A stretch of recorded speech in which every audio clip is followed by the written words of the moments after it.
Hi everyone, I am sure आप सभी का आरबीआई ग्रेड बी 2024 क्रैक करने का सपना होगा, पर हम कुछ चीज़ें कुछ इतनी बड़ी गलत करते हैं या फिर हम बोल सकते हैं कि ब्लंडर करते हैं जिसकी वजह से हमारा सिलेक्शन नहीं हो पाता है। आज का सेशन इसी चीज़ पर निर्धारित है कि आपको आरबीआई ग्रेड बी के लिए प्रिपरेशन नहीं शुरू करनी चाहिए या नहीं करनी चाहिए। अगर आप इन चीज़ों पर फोकस नहीं कर रहे हैं तो वो कौन सी चीज़ें हैं या फिर वो कौन से ऐसे कुछ पॉइंट्स हैं। मैं 3 पॉइंट्स आपको यहाँ पर बताने वाली हूँ जो आपको अपनी प्रिपरेशन करने से पहले दिमाग में रखने चाहिए। अगर नहीं है तो फिर you should not idly prepare for RBI grade B, क्योंकि फिर कोई फ़ायदा नहीं रह जाता। उसके बाद हमारा रिजल्ट नहीं आता, हम अननेसेसरी जो है फिर दुखी होते हैं। शुरू करेंगे, काफ़ी हेल्पफुल पॉइंट रहेंगे आपकी पूरी जर्नी में। शुरू करने से पहले अगर आप अड्डा 24/7 पर नए हैं तो एक बार चैनल को सब्सक्राइब कर लीजिए और एक बार अड्डा 24/7 का ऐप ज़रूर डाउनलोड कर लीजिएगा, क्योंकि वहाँ पर देखिए जो 10 MCQ जो हैं वो आपको यहाँ पर फ्री में प्रैक्टिस करने को मिलते हैं। हम लोग डेली 10 क्वेश्चंस डालते हैं जो आप प्रैक्टिस कर सकते हैं, स्पेशली आपके आरबीआई ग्रेड बी एग्जाम के लिए। मैं आपको 3 चीज़ें बताऊंगी एंड नंबर 3 इज़, ठीक है, रिवर्स में हम चलेंगे। नंबर 3 जो मैं आपको बताने वाली हूँ, that is if you are waiting for the notification to start your preparation. देखिए अब वो दिन क्लियरली चले गए। शायद अगर मैं बोलूँ कि कुछ साल पहले अगर कि मैं बात करूँ तो शायद अगर नोटिफिकेशन आने के बाद अगर हमने प्रिपरेशन स्टार्ट की तो हमारे कुछ चांसेस थे कि हमारा एग्ज़ाम क्रैक हो जाएगा। वो भी तब जब मैंने पहले से कोई प्रिपरेशन करी हुई है, मतलब मैंने पहले से I am already preparing for some other exam, ठीक है, और नोटिफिकेशन आने के बाद मैंने आरबीआई के लिए डेडिकेटेडली प्रिपरेशन करना शुरू कर दी, तो शायद मैं एक्सपेक्ट कर सकता था या कर सकती थी कि मेरा एग्ज़ाम निकल जाएगा। बट अब आरबीआई इतना ईजी नहीं रहा है। अब ग्रेड भी जो है वो डिफ़िकल्ट हो गया है 100%। अब हमें उसमें आराम से 9 से 10 महीने तो जो है देने ही पड़ेंगे। अगर आपने इससे कम समय दिया तो आपका सिलेक्शन नहीं होगा। If you are also one of those जो सोच रहे हैं कि हम आराम से प्रिपरेशन कर लेंगे, एक बार अगले साल से शुरू कर देंगे या एक बार नोटिफिकेशन, अभी तो नोटिफिकेशन नहीं पता कब आएगा कब नहीं, अगले साल तो इलेक्शन भी है तो हो सकता है नोटिफिकेशन ही डिले हो जाए, तो हम क्यों प्रिपरेशन स्टार्ट करें। दैट्स अ रॉन्ग मिथ जो आप अपने दिमाग में अभी रख रहे हो। प्लीज़ अगर आप 2024 टारगेट कर रहे हो, अभी से अपनी तैयारी शुरू कर दीजिए। स्पेशली उन एरियाज़ पर फोकस कीजिए जहाँ से सबसे ज़्यादा जो है सवाल आ रहे हैं, एंड फॉर दैट आप PYQs देखिए। मैंने जो है एक एनालिसिस भी किया हुआ है जहाँ पर मैंने आपको बताया हुआ है कि बैंकिंग, फाइनेंशियल, करंट अफेयर से आपके मैक्सिमम क्वेश्चन आ रहे हैं, फिर गवर्नमेंट स्कीम से आ रहे हैं, कौन से सेक्शन से कितने क्वेश्चन आ रहे हैं। तो जिस सेक्शन से ज़्यादा सवाल आ रहे हैं और जिस सेक्शन से जिस तरीके के सवाल आ रहे हैं, जैसे कहीं पर आपको फैक्ट्स पूछे जा रहे हैं, कहीं पर आपको थोड़ा सा जो है स्टेटमेंट वाले क्वेश्चन पूछे जा रहे हैं, तो उसी तरीके से हमें इस साल का पेपर उठा के देख लीजिए। 2023 का जो पैटर्न रहेगा, ऐसा सोच के चलिए कि 2024 में उससे भी डिफिकल्ट आने वाला है, और उस तरीके से अपनी तैयारी शुरू कीजिए। कट ऑफ भी मैंने आपको कई बार बताई हुई है, उसको हम टारगेट करेंगे। उससे हमेशा हम 15-20 नंबर एक्स्ट्रा ही टारगेट करते हैं जो हमारी कट ऑफ रहती है, तभी हमारा एग्ज़ाम क्वालिफाई होता है, राइट। चलिए, अब मैंने बोला कि नोटिफिकेशन आने के बाद हम शुरू नहीं करेंगे। उसका एक रीज़न ये है कि हमें जो है इंटीग्रेटेड प्रिपरेशन करनी होती है, फेज़ 1 और फेज़ 2 दोनों की। हमें सिर्फ प्रीलिम्स थोड़े ना निकालना है, हमें तो मेंस भी निकालना है, हमें इंटरव्यू भी निकालना है। तो दिस इज़ द टाइम जब हम मेंस की तैयारी करेंगे, ठीक है, क्योंकि प्रीलिम्स होने के बाद एक बार मेंस के लिए टाइम रह ही नहीं जाता। तो हम मेंस की तैयारी करेंगे और उसके साथ साथ प्रीलिम्स, यानी दोनों सब्जेक्ट्स की, दोनों फेजेस की साथ में तैयारी करेंगे। हम ESI FM का स्टैटिक पोर्शन के नोट्स अभी बना के रख लेंगे। करंट को जो है हम डेली पढ़ेंगे, जो कि हमारे ESI FM GA हर चीज़ में हमारी हेल्प करेगा। रही बात इन 3 सब्जेक्ट्स की, तो इनको भी मैं 1-1, 2-2 घंटे जिस तरीके से, अगर ये मेरा वीक है या स्ट्रॉन्ग है या मेरे पास जिस हिसाब से टाइम है, मैं अपना प्रैक्टिस करने में दूंगी। और इनका सबसे अच्छा सोर्स है आपका PYQ। अगर आपको ये आए कि क्वेश्चंस कहाँ से अटेम्प्ट करें, PYQ वाले क्वेश्चंस आप पहले सॉल्व कीजिए। उससे आपको पता चलेगा कि कौन से एरिया से क्वेश्चन आ रहे हैं और किस इंटेंसिटी, किस डेप्थ के क्वेश्चंस आ रहे हैं, ठीक है। So if you are committing this mistake, please do not. अगर आप ऐसा कर रहे हैं इस सेशन के बाद भी, अगर आपको लग रहा है कि नहीं, तो फिर आई एम सॉरी, मुझे नहीं लगता कि वो रिजल्ट आपका पॉजिटिव आने वाला है। देखिए, मैं उन स्टूडेंट्स की बात नहीं कर रही हूँ जो हो सकता है UPSC की तैयारी कर रहे हो और वो नोटिफिकेशन आने के बाद सिर्फ RBI के लिए पढ़ेंगे। उन स्टूडेंट्स के साथ फ़ायदा होता है ना, उनके पास फ़ायदा है ना, वो ऑलरेडी CSAT में ये सारी चीज़ें प्रिपेयर कर रहे हैं, उनका करंट अफेयर बहुत सॉलिड होता है, ठीक है। उनको एक FM जो जो है वो थोड़ा सा अलग से पढ़ना पड़ता है, उसमें भी बहुत हद तक जो है वो इकोनॉमी वगैरह में कवर कर लेते हैं। ESI वो ऑलरेडी पढ़ चुके होते हैं, तो उनके पास ऑलरेडी बहुत कम है पढ़ने का, तो वो नोटिफिकेशन के बाद भी कवर कर लेंगे।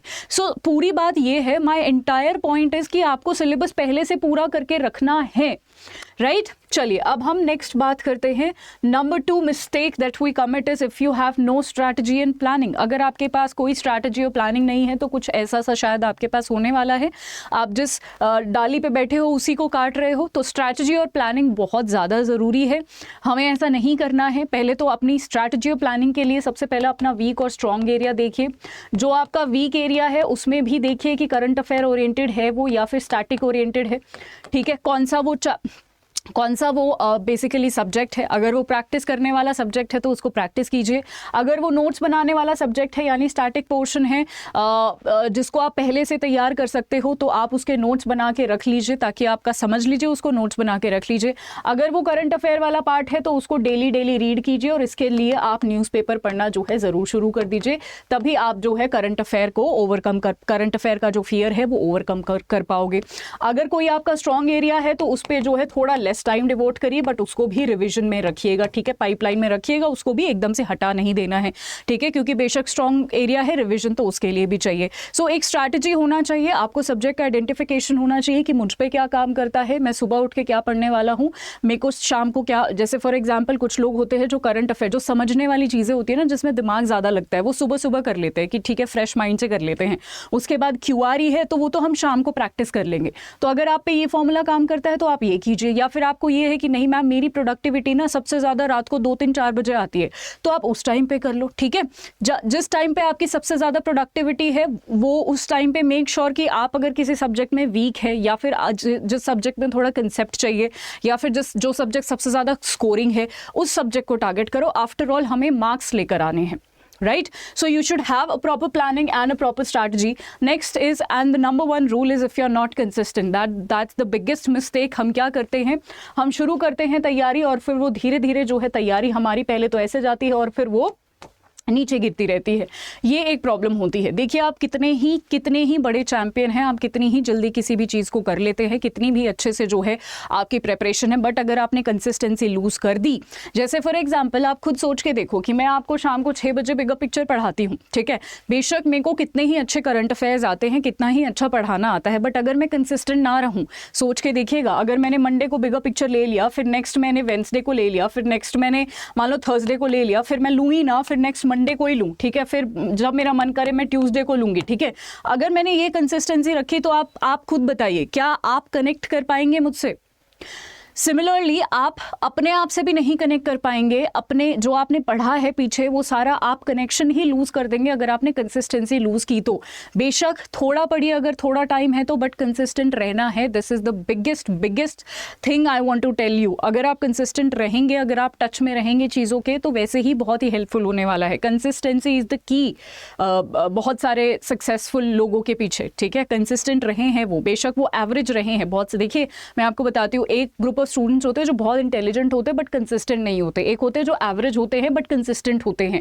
ये वाला ग्रुप जो है ना, जो एवरेज है बट कंसिस्टेंट है, ये वाला ही हमेशा क्रैक करता है। कभी भी आप कितने भी, चाहे UPSC ले लो, RBI ले लो, है ना, कभी भी ये वो वाले स्टूडेंट्स नहीं होते जो IIT IIM वाले हैं या फिर 99% आए हैं उनके हमेशा, ठीक है। एक 60-70% वाला बच्चा भी क्रैक कर लेता है और उसके पीछे रीज़न होता है ये कंसिस्टेंसी। वो कंसिस्टेंट रहा है थ्रू आउट अपनी प्रिपरेशन में। सो ये 3 पॉइंट्स थे जो मुझे आपको बताने थे। Now if this is your dream, तो आई वुड हाईली रेकमेंड कि आप जो है इन सारी चीज़ों पर ध्यान ज़रूर दीजिएगा। अगर आपको सारा सिलेबस, पूरी प्लानिंग, पूरी स्ट्रैटेजी और कंसिस्टेंटली पढ़ाई करनी है, यानी ये तीनों ही रूल्स जो हैं ये आपके फॉलो हो सकते हैं अगर आपको कोई आउटसाइड फोर्स मिल जाए तो। कई बार ऐसा होता है ना, खुद से नहीं किया जाता, बट अगर हमें कोई आउटसाइड फोर्स, मतलब हम करना तो चाहते हैं बट खुद से नहीं हो पा रहा है हमसे, तो अगर हमें कोई आउटसाइड फोर्स हेल्प करते तो हमारी बहुत हेल्प हो जाएगी। वही आउटसाइड हेल्प हम आपको दे सकते हैं। RBI ऑफिसर्स यहाँ पर 4.0 बैच हमारा रिसेंटली शुरू हुआ है, आप इसमें एनरोल कर सकते हैं, जिसमें prelims, mains, interview, live, foundation, basic से आपको सिखाया जाएगा, हर एक सब्जेक्ट की तैयारी की जाएगी। इसके अलावा एक और हमारा बैच है मेंटोरशिप प्रोग्राम, जिसमें हमारा ये 4.0 वाला बैच तो आएगा ही, साथ ही साथ आपको पर्सनलाइज्ड मेंटोरशिप मिलेगी कि आपको अपने हिसाब से टाइम टेबल बनवाना है, आपको अपने पर्सनल क्वेरीज सॉल्व करवाने हैं। तो आपको ये बैच जो है पर्सनलाइज मिल जाएगा, ठीक है। किसी भी चीज़ में आपको एनरोल करना हो अड्डा 24/7 के ऐप पर जाइएगा। जब आप Y674 यूज़ करेंगे तो ये दिवाली ऑफर का टाइम चल रहा है जहां पर आपको 80% तक का डिस्काउंट और डबल वैलिडिटी मिलेगा। So utilize this opportunity, Diwali का मौका है एंड हैप्पी दिवाली टू एवरीवन। अगर आपका कोई भी डाउट रह गया हो तो मुझे आप कमेंट सेक्शन में पूछ सकते हैं। अगर किसी और टॉपिक पे आप चाहते हैं मैं वीडियो बनाऊं, do tell me in the comment section, I will be very happy to help you. Thank you so much. Happy Diwali in advance.